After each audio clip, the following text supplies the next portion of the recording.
ওই নাতি দল লাডিটা আচ্ছা দাও। দেখো না কেমনে বইয়া রইছে। জানি না বাপে আজকে কি বিচারটা করে। এই দুলাল এই, হে আব্বা, তুই বাপের সামনে ওদিক ফিরা বইছস কে এদিক ফির। আরে কিছু কওয়া যাবে না, সেটা গেছে। ঠিক আছে আব্বা। তুই খালি হাতে পায়ে লম্বা হইছস এখন তোর জ্ঞান বুদ্ধি হয় না। বাপে তো সেটা গেছে, জানি না আজকে আমার কপালে কি আছে। বাপের সামনে কিভাবে বইতে হয় তুই এইটাও জানোস। তুই খালি হাতে পায়ে লম্বা হইছ, তোর জ্ঞান বুদ্ধি এখন তোর হয় নাই। আচ্ছা যাক, তুই দাঁড়িং কি কর্ম করস ক, হিসাব দে।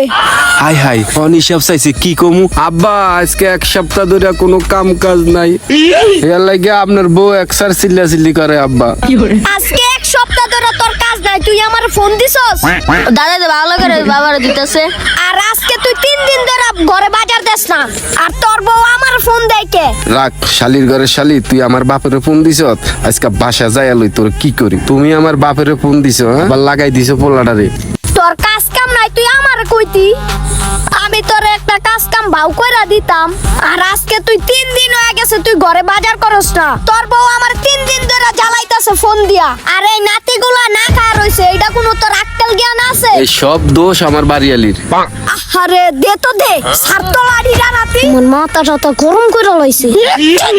আব্বা আব্বা, মানুষ চিনোস, মুন্ডা চাই তুই চাপা মারা দুইজন। খালি আমার বয়সটা বাড়ছে দিক। ওই নাতি লাড়ি ধর। এই দাদারে কয়ে আমরা যাইগা, চল। আচ্ছা দাদা, আমরা চলে যাই তাহলে আজকে। আচ্ছা যা, তোরা তোর বাপেরা আমি দেখতাছি। ঠিক আছে, একটু ভালো করেই দেখেন। আচ্ছা তোরা যা। দাদা তাহলে আমরা দেশে চলে যাই। আচ্ছা ঠিক আছে যা, ভালোভাবে যাইস। আচ্ছা, ঠিক আছে। এই নাতিটিরও আমার দেশের তে ঢাকা আনতে খালি অগল্লিগা। আর একটা দেখো না, আর এই যে একটা পেট বানাইছে, মানুষের জমির দালালি করে খালি পেটটাই বানাইছে। পাইছি এবার বাপে আমারে রে। আর কিছু করতে পারে না, খালি মানুষের দালালি করতে পারে। আর কি করুম আব্বা, তুই কি করবি এইটা আমি জানি। কাজ তো হয় না, অনেক জমির দাম বেশি, এলে কাজ আর হয় না আব্বা। বিনা চালানের ব্যবসা না হইলেও কিছু